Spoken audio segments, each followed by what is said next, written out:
Dr. Mayer on a medical update, Dr. Hines on a medical update. JC will say a few words and we will get to as many questions as we can. Dee, the floor is yours. Yep. Thank you, George. I appreciate it, and welcome everybody today. We wanted to take some time, certainly before we held a press conference, because all of our efforts and all of our focus has been on Damar and his family. I made the trip down to Cincinnati on Tuesday, had an opportunity to meet his family and his wonderful team there. Before we get started, just a couple of things I wanted to say.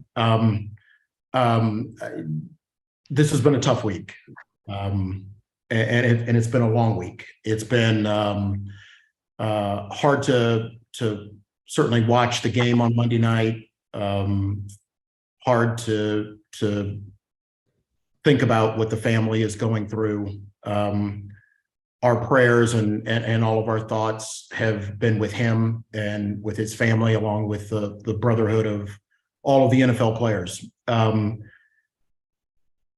I think it's time for us to certainly talk about what happened. We want to give you as much information as we can. Obviously, we're going to be somewhat guarded about. Mr. Radney, can you mute? There you go. We're going to be mindful of both his privacy and the privacy of the family. Hold on, maybe I can do it. There you go. We're going to be mindful of his privacy and the privacy of the family, but I do want to be able to give you some medical update that we've been allowed to share with you. And certainly I know that there's going to be probably some questions that you have about his medical condition that we're just not going to answer. I just want to tell you why in advance. It's just to protect his privacy. The other thing that I would want to say is I'm extremely proud of the entire medical staff, both at the game and in Cincinnati at the hospital there, that has been taking care of him.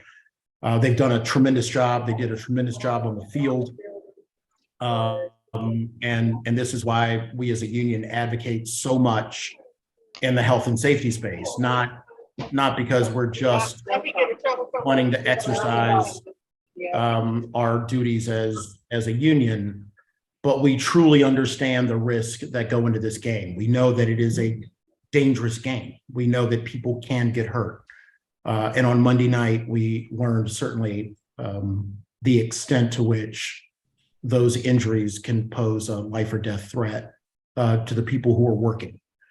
The last thing I wanted to say before we start into questions is I'm extremely proud of our player leadership, extremely proud of our executive committee.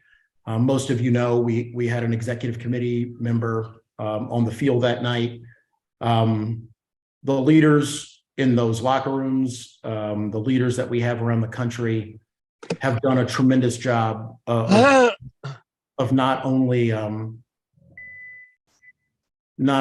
responding to things that happened on the field, but absorbing everything that we've been dealing with all week. From where we sit, where JC sits and the rest of the union, we know that this is a tremendous game. We know that, this certainly falls into the category of entertainment.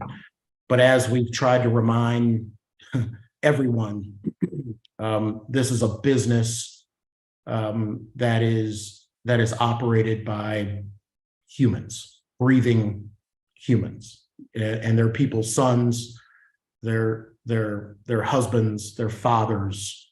And that's where we have always tried to keep our focus, given our work. So with that, George, we can open it up to questions.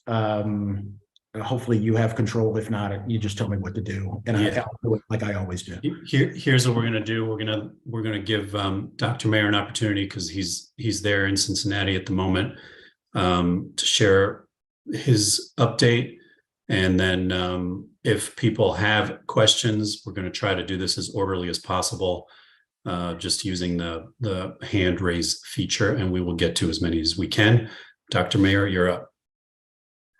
Thanks, George. I appreciate it. I am at the University of Cincinnati Medical Center. For the past few days, I've been here to assure the family that Damar gets the best possible medical care possible. and to support them and his team of people who are with him through this, frankly, horrifying process. I've also worked closely with Bill's training staff, head trainer Nate Bresky, and Brandon and Tabani from his team, as well as coordinating with Dr. Les Bisson and Tom White, two of their team physicians. It's been a joy and it's been a strain, and we're very pleased with the progress that's been made, and I'll say more about that in a minute. I can't overstress the importance of the NFLPA's long-time insistence on emergency action plans, or EAPs. If you hear us use that word, those are the emergency action plans, which are mandated through the CBA. The importance of these to the successful outcome of this case really cannot be overstated. They're submitted to and approved by me and are really the backbone of successfully dealing with events such as these and others. The EAPs have to be practiced in drills every year, both at the practice facility and at the game facility. Each person's role in 5 different clinical scenarios, disaster scenarios, are assessed under very realistic conditions and then submitted the results to us.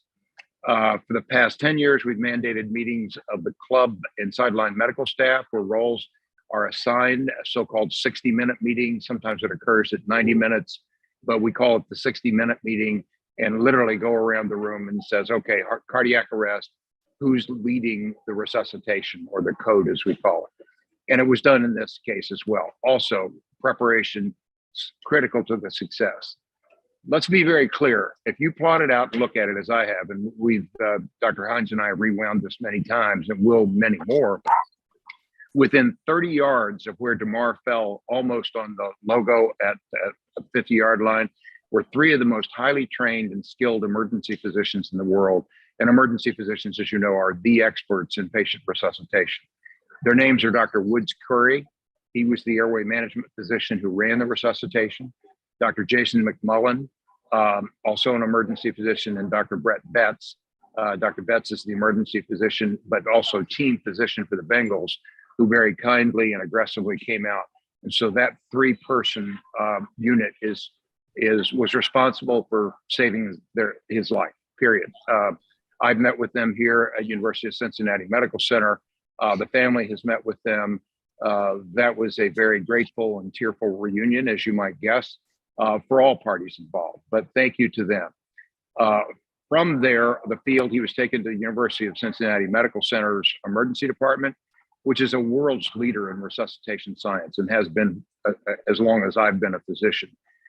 They performed flawlessly and transported him to the trauma service with very talented emergency and critical care folks. Dr. Tim Pritz, who is the chief of general surgery and their trauma service, superb at both his clinical skills and his communication skills. I've sat through all the debriefings with the family, and Dr. William Knight, an emergency physician and critical care expert there. Their team was flawless, impeccable, not just on the clinical side, as I said, but the communication side, and the nursing staff, support staff, led by Shelley Gordon, who heads up that unit, took it from there. And folks, it just doesn't get any better than that. This is a Pro Bowl, Super Bowl, elite level group of physicians, nurses, and technicians. As to the player, as you know, we never comment specifically on individual player care, but what I can share with permission of the family is that, well, there's a long way to go. All signs are optimistic, highly optimistic, and point to what is likely to be a full neurologic recovery. Now, we've got to get there, but so far things have been very, very positive. I think you've heard it's a matter of public record that when he woke up, which was much sooner than expected, his first question was, did we win the game? And as Dr. Pritz so wisely said, Damar, you won the game of life. And that's in no small measure to that group of people that I've mentioned, but also, again, without the EAP, without the union stressing the importance of working closely together with all these physicians and the team physicians. I compliment the Bills team physicians for recognizing this was a crucial situation, and doing the all call, the helicopter sign, is what pulls everyone onto the field. On a personal note, despite the careful plans and the drills and the superb professionals who cared for him, there's a critical aspect of this outcome that no one should miss. And that is the courage, the character, the tenacity of this young man was essential to him being in the position that he's in now, to continue to heal and to continue to thrive. Because without that, we simply wouldn't be discussing this in the positive light it so richly deserves. And that comes in no small measure from his parents, Nina and Mario, who are simply great people. So I would say that Damar chose his parents very, very wisely. And as you know, we're all on Team Damar now, supporting him. And I'm going to turn this to our Deputy Medical Director and Chief Health Equity Officer. If you've not met Colonel Sid Hines, Dr. Hines is a brilliant neuroscientist, a long career in the and decorated career in the military. And he'll share a few words about, the broad phenomenon that was responsible for this. And I would say that all the physicians here, we talked at some length this morning, and I agree on where this came from. So Sid, turn it over to you, partner. Tom, thanks very much, and thanks for your presence there in Cincinnati. I know it means the world to everyone there. A lot of people have been speculating about, what would have caused this. Young, healthy, great condition, young man, and what we have seen through the video and what we know. Tom and I discussed this and probably said it in unison, but commotio cordis, a blow that hits you in the chest and hits you in a very, very unique time. And that's when there's an upstroke of the heart. And go back to what an EKG looks like, the second peak, it has to hit you in the right place. And so it's a very rare incidence. It doesn't happen very often at all, but we know about it. And to what Tom spoke about, the emergency action plans, preparing the teams ahead of time, that's all part of hoping for the best and preparing for the worst. And that's what happened. They were ready. So one of the things I want to touch on, I was in Cincinnati earlier this week, is, Damar is going to be getting an evaluation, a continuous evaluation as he improves, to take a look at any other underlying causes that or medical conditions that he might have. So I want to make sure that everybody appreciates that, not only cardiovascular, but they're going to look at everything. That's part of the recovery process when someone goes into VFib and has to be defibrillated. So, and the last point I want to make is, we're obviously, our focus is on Damar, but everyone saw the videos. We've met Damar's parents, some of his family, some of his friends.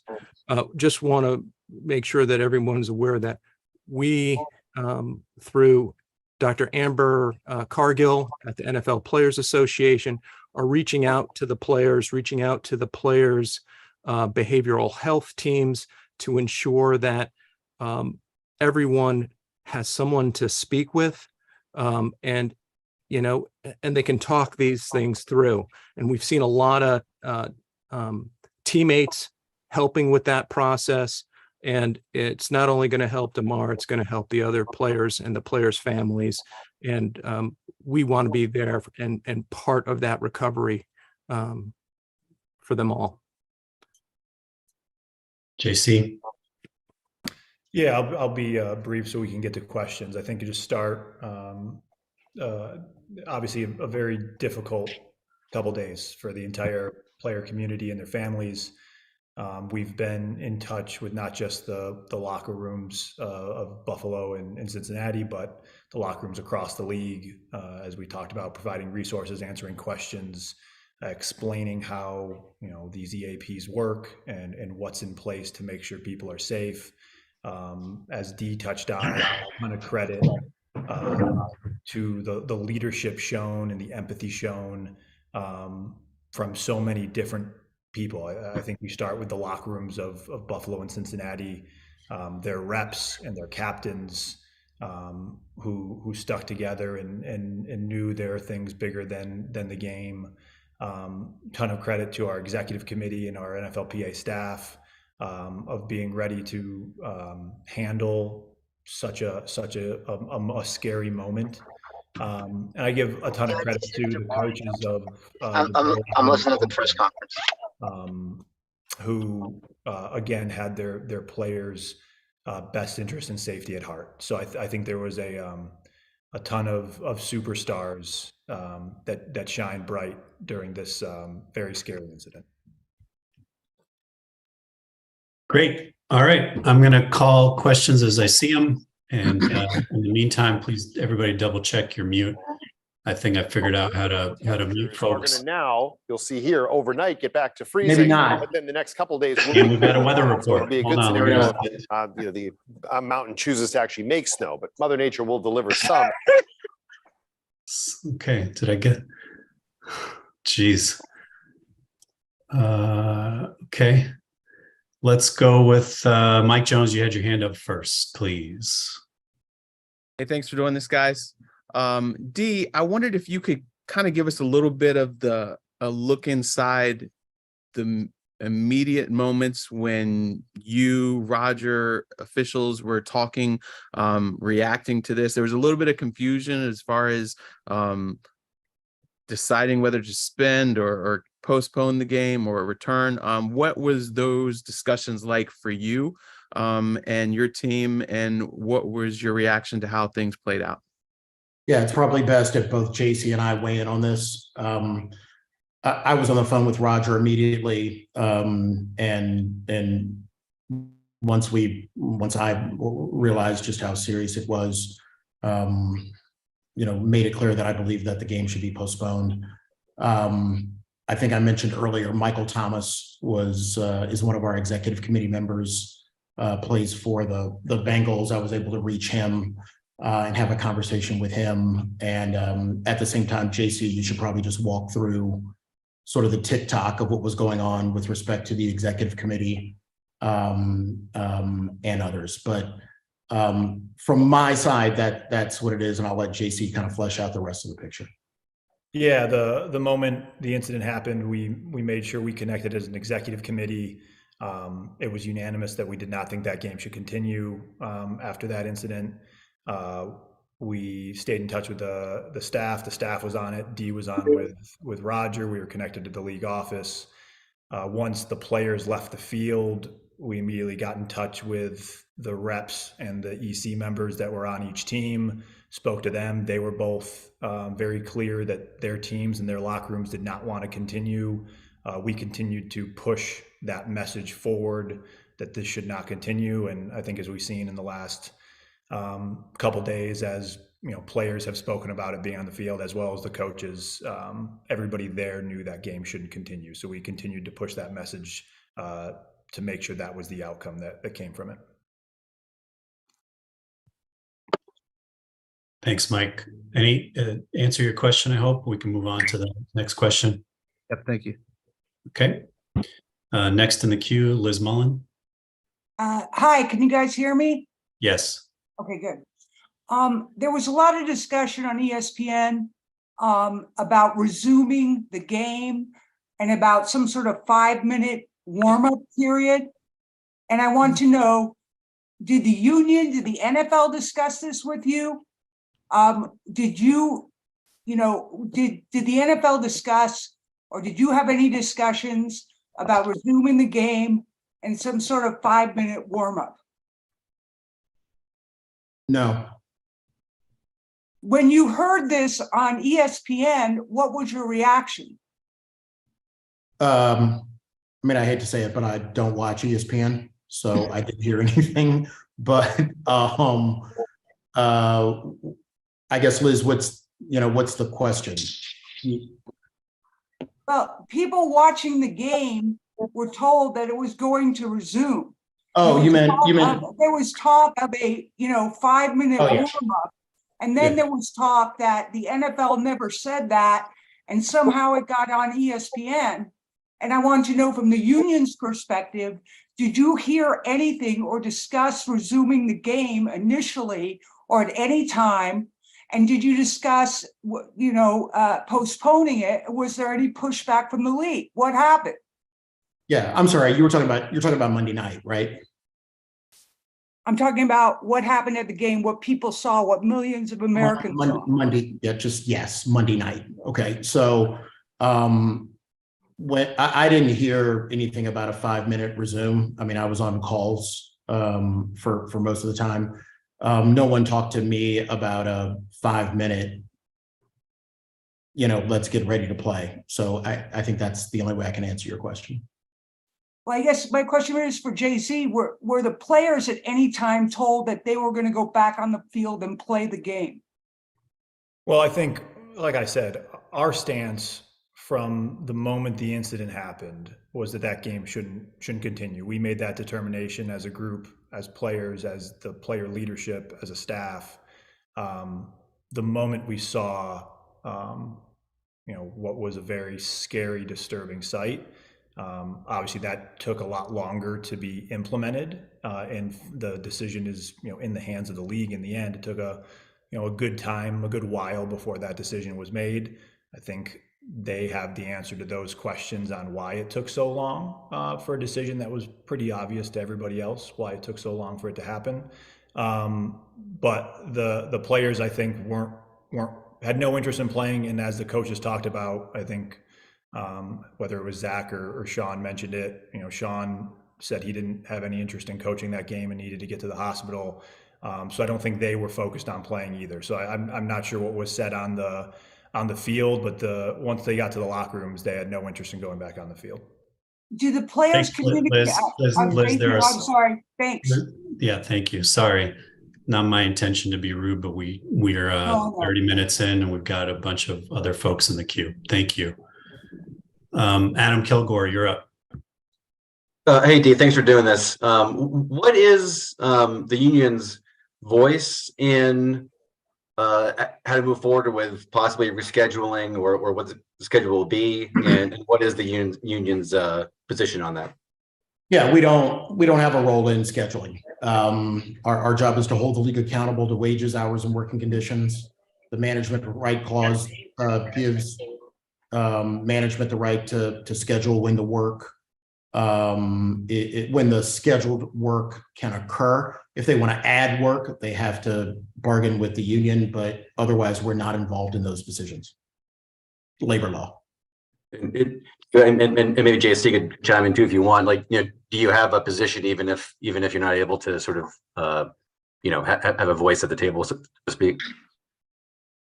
No, I think as Dee explained, it would be a waste of time to kind of sort through possibilities if we don't have a say in it. So we don't have an opinion, and that's up to the league to make their decision. Thanks, Adam. Patrick Freeman. Attorney Smith, Pat Freeman from the Buffalo Criterion newspaper. How are you today? Awesome. How are you? I was at the game on Monday covering the game in Cincinnati, but I was also covering the game when Kevin Everett was hurt. And a few days later, your predecessor came and met with the media and assured us that Kevin Everett would be receiving over $284,000 a year for the rest of his life if he could not play the game again. Is that the same for Damar in worst case scenario? Yeah, I would never, ever talk about the player's benefits. That's private between him.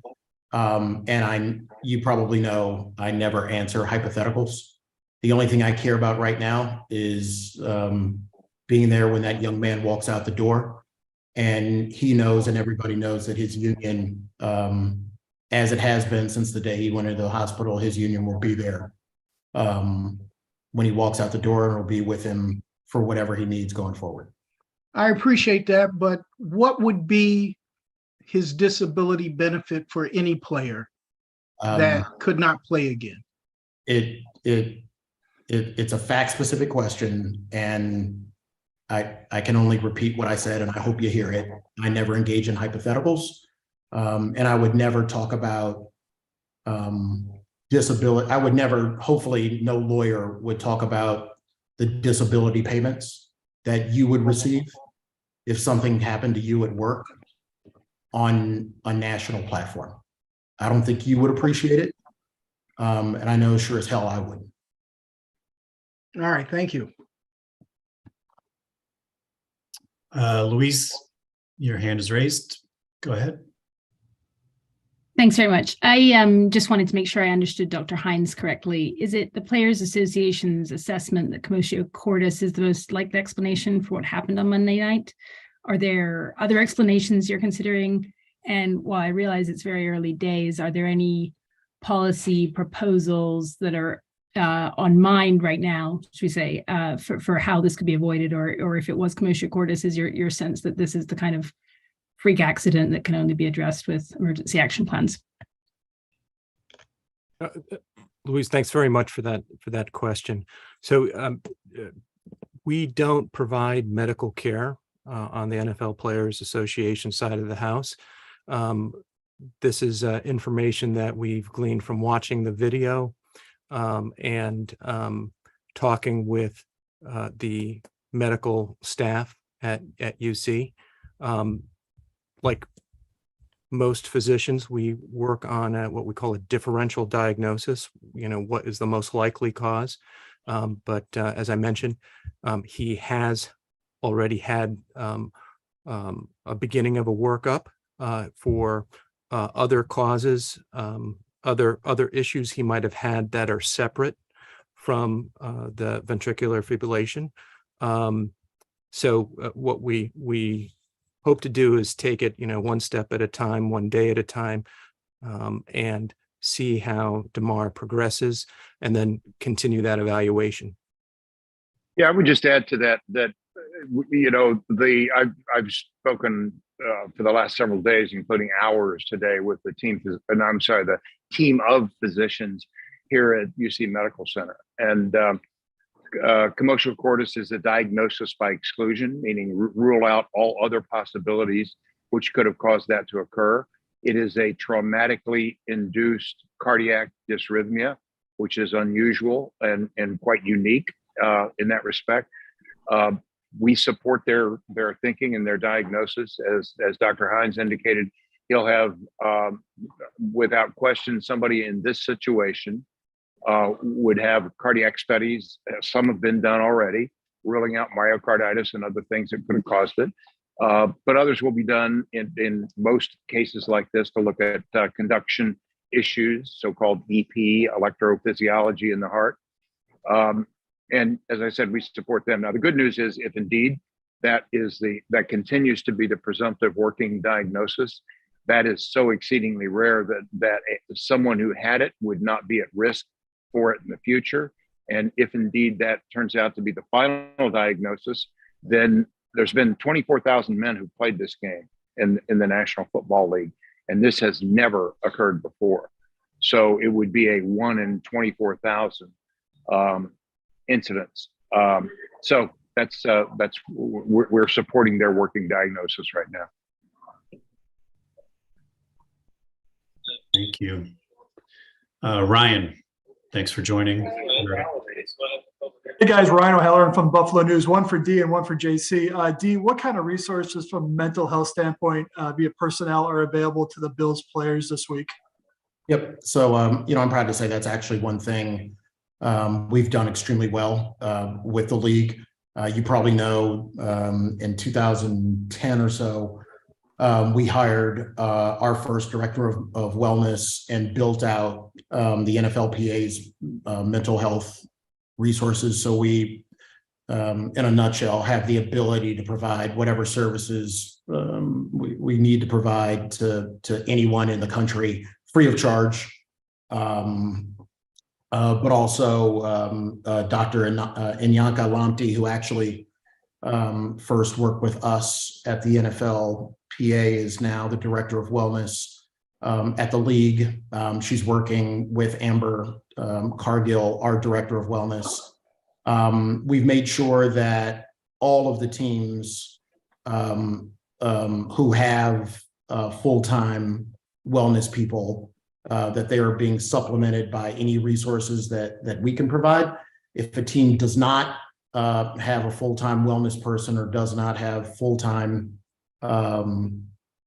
resources, we've been supplementing that, and that's something we've done, and I think has worked real well between us and the league. Gotcha. And then for JC, the Bills were back on the practice field today. As a former player, what kind of challenge do you think it is for these guys to have Damar's thoughts in one compartment, but getting ready to play a game on Sunday in another compartment? Yeah, definitely not easy. Again, this is something that I think hit everybody very hard, hit everybody's families very hard as well. I think that's what Dee was just answering. We've talked about having resources available for people to talk about it. I think what we've seen has also been very encouraging is the brotherhood, and I think teams and locker rooms and former players and between locker rooms have rallied together to be there, to be a shoulder, to be strength in numbers. So it is definitely not easy. Obviously, we're getting good news, which I think is probably very helpful to that locker room and all the locker rooms. So that's positive, but definitely not easy. Thanks, guys. Thank you, Ryan. George Radney. Good afternoon. George Radney, Challenger Community Newspaper, Buffalo, New York, Rochester, New York area.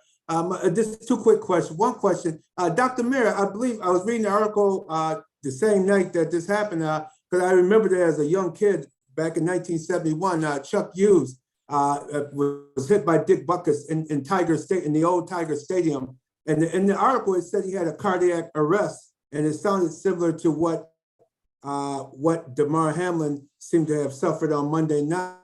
And unfortunately, he did not make it, Mr. Chuck Hughes. So I believe this has happened before on the football field, cardiac arrest situation.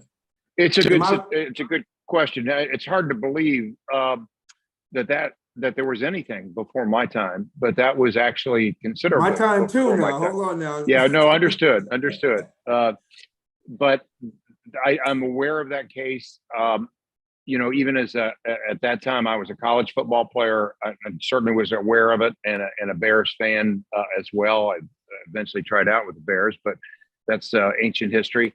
But no one ever looked into it in any detail. The problem was, and I went back into one as far as we could, and what we knew is that he had a significant cardiac blockage in one of his main coronary arteries, and that it probably did not have anything to do with the trauma. It was probably a cardiac arrest from a myocardial infarction. But there's not a whole lot of what is known is that he had a significant blockage in an artery that could have caused that. But I didn't see any autopsy report other than that. Nothing about did he have blood in the pericardium? Did he have anything else? So again, because commotio cordis is a diagnosis by exclusion, the fact that he had evidence of a myocardial infarction, you'd say, well, it was myocardial infarction and not it would be hit in all likelihood. Does that make sense? It does somewhat make sense. Because was there any footage? Because I remember we didn't hear about it. It was in the local newspaper like 4 days later. The game's on Sunday, and it was in the paper. You just saw a picture of the guy on the field with Dick Butkus looking over him. Was there any footage that you know of that actually saw what happened? Let me jump in. Let me jump in. I actually, starting Wednesday, looked for that. I'm sure there's footage, probably reel-to-reel footage somewhere. I mean, he actually was not hit by Dick Butkus. He collapsed near Dick Butkus. The photo is of Dick Butkus looking down on him, but it wasn't the result of contact. Doc's right. Later, they found that he had a nearly 75% blockage in his artery when he collapsed to the ground. So, no, it's not similar, right? Okay, one quick question for yourself, Mr. Smith, DeMaurice Smith. My question is, with the new money coming, all these three new revenue streams have been coming in to the owners since the players signed that agreement. Now the NFL ticket is going for now with the Apple and with the YouTube and all of that, and it was two other revenue streams. The new TV contract, I think, came after that, and something else. Is there any updating where the players now will still be able to reap the benefits of these new revenue streams that the owners have acquired since the contract was signed? Yeah, the revenue streams aren't new. I mean, they're new deals, but media and the way that we define media under the collective bargaining agreement is, just to make it clear, we grab revenue from all sources. That's number one. We're always obviously happy when those revenue numbers come up, and we will receive our percentage share like we always have. All right. Thank you for your time, sir. Thank you. Both of you gentlemen. Thank you both. Thank Take you. care. Appreciate you. Thanks, George. Dan Graziano. I'm curious what kind of feedback you guys are getting from players, I guess specifically on the Bills and the Bengals, but all around the league in terms of any feelings guys have, concerns guys have about playing again, this weekend. JC, I mean, it's probably. Yeah, we've obviously been hosting calls the last couple of days. We had an executive committee call. We had a board of reps call. We had calls available for the Bills and the Bengals individually, and then an all-player call last night. So we've wanted to make ourselves extremely available, and also not just us. I think they know that they can get in touch with us to discuss their feelings, but also making sure they know we can put them in touch with people to help them through difficult times. So we haven't got a ton of comments about not feeling like they're able to play.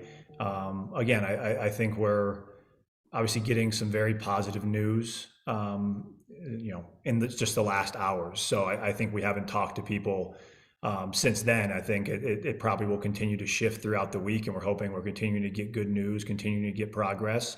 And then also we're continuing to put resources into buildings, into team facilities that will help players through, as well as what we've made clear. Our phones are always on for players' families as well. And this is not just an issue where players have to get through some things. Definitely hits the families hard too. Understanding that, sometimes it's easy to forget just how dangerous the sport is. So I think this is a moment where everybody got a little experience, very scary experience with how dangerous the game of football can be. And we want to make sure we have the resources and the professionals available to help people talk through and deal with those emotions. And Dan, one thing I would say to follow up is, and you've heard probably iterations of this over the last 14 years, our men are not gladiators.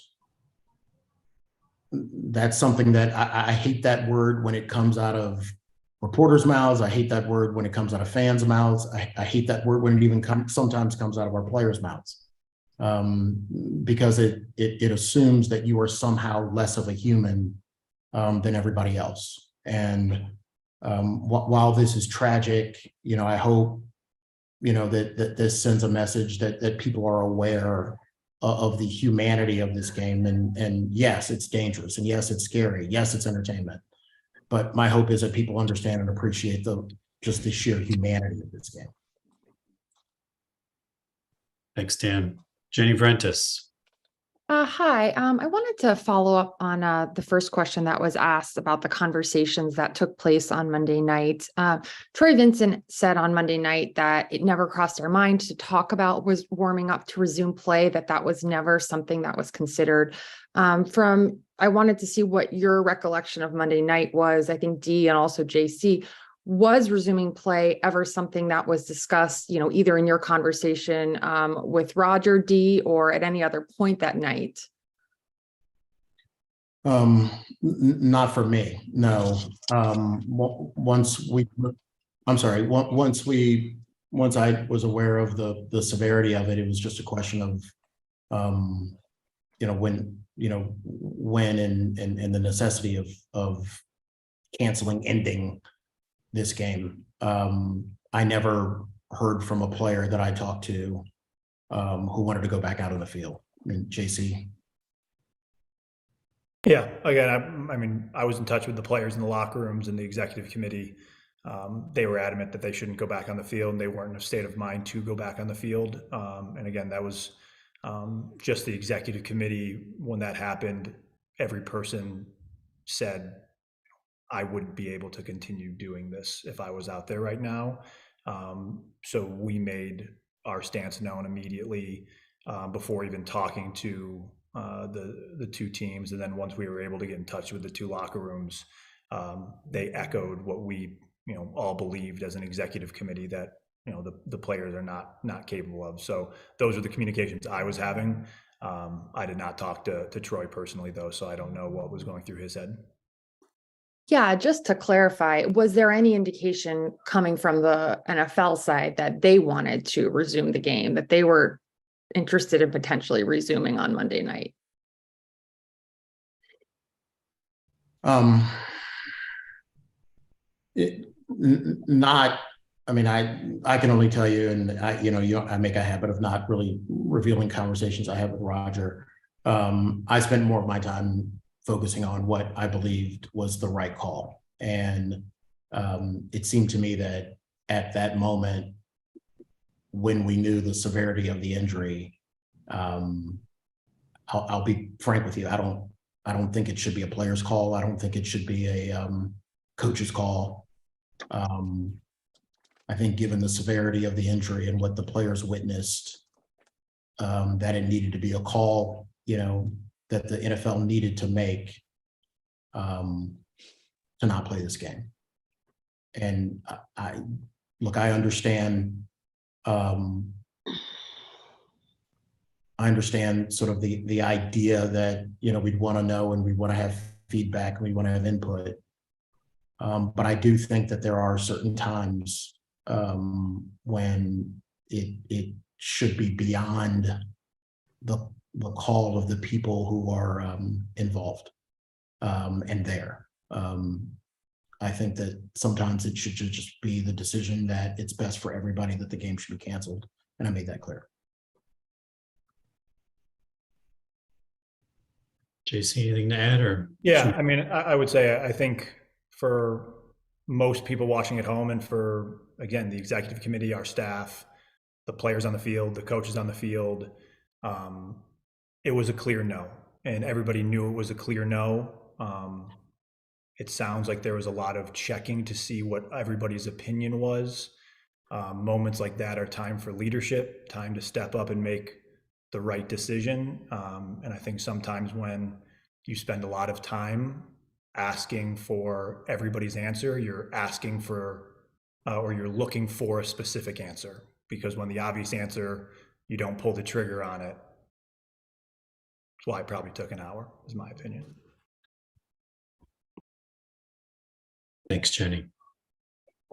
Rob, how are you? Thanks for joining. You're up. Thank you. Hi, guys. This is for JC. How much input do you have with the league in the discussions about potentially adding an 8th playoff team, if at all? Are you involved in those conversations? An 8th playoff team would mean extra work for the players. The union bargains for wages, hours, and working conditions. That would increase the hours of the 8th team. It would be a necessary condition of bargaining. That makes sense? It does. Is that something then that you're open to, that possibility? I never talk about hypotheticals. Nobody's presented a proposal to the union. And I don't necessarily, no, okay, sometimes we do bargain in the press, but today I'm not going to bargain in the press. Thank you. Josina, how are you? You're up. Hi, George. Hi, everybody. Happy New Year. Hey. So first thing I just wanted to clarify, especially with Dr. Mayer, did you definitively hear that myocarditis was not a contributing factor?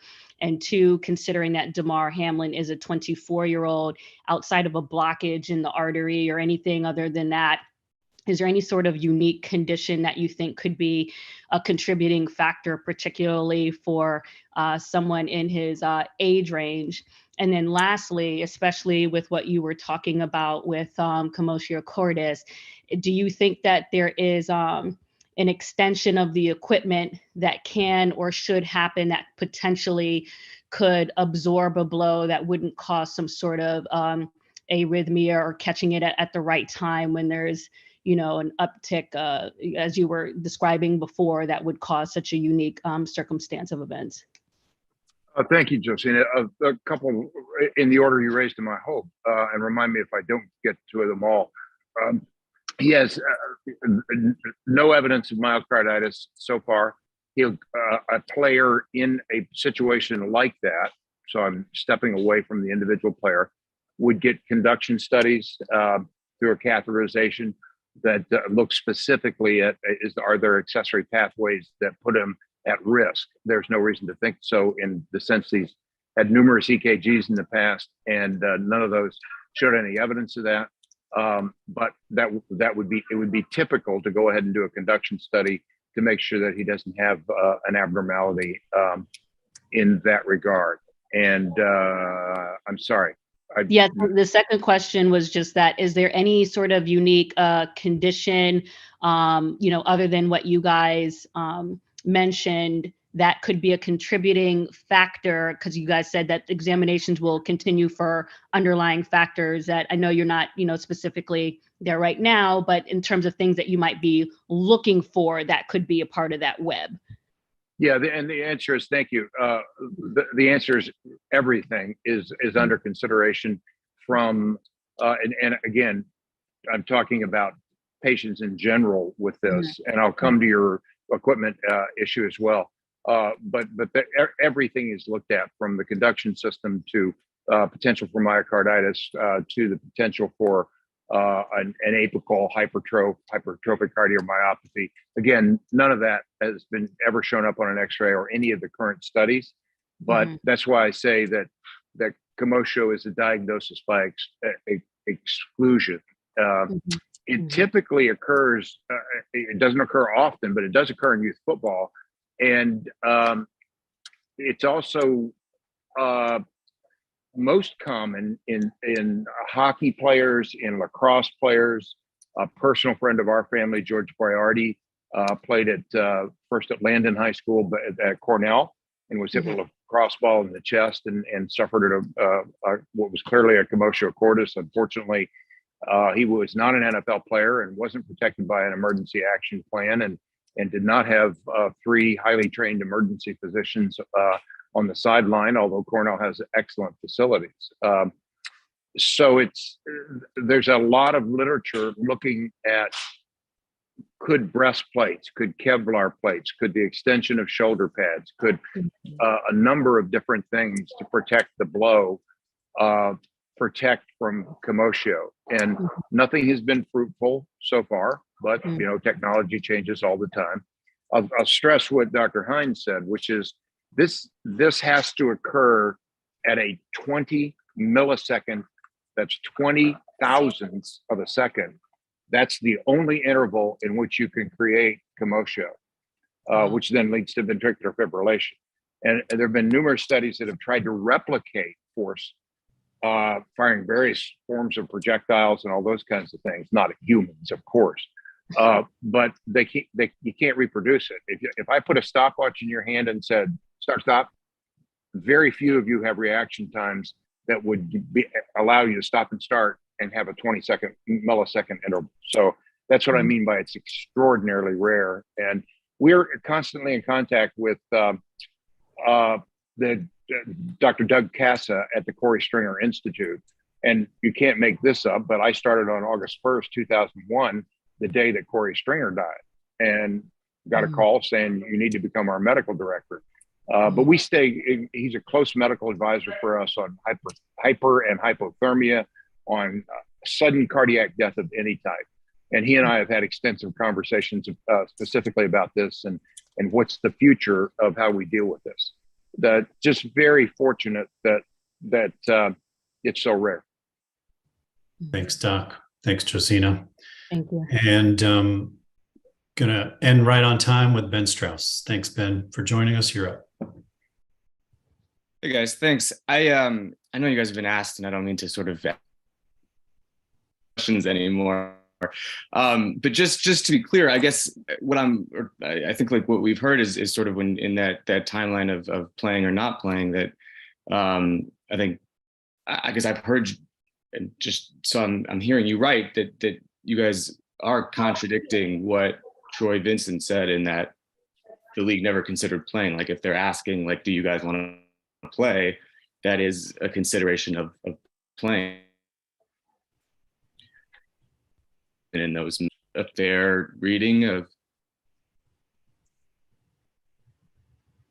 Ben, you're breaking up a little bit. Yeah, Brent. Yeah. I think I heard the question. I think I heard enough of it to answer. I heard bits and pieces of what Troy said, yesterday. All I can tell you, and I'll let JC follow up, is I never heard from a player that was interested in playing football on Monday night. I know that when Troy does, he's as close to the, acting commissioner when he's giving those press conferences. I know he's speaking from the heart. But there was never a time that I heard from a player who thought it was a good idea to go back out on the field Monday night. JC had far more communications, and he was aware of communications between the players themselves. And I can let you weigh in as well.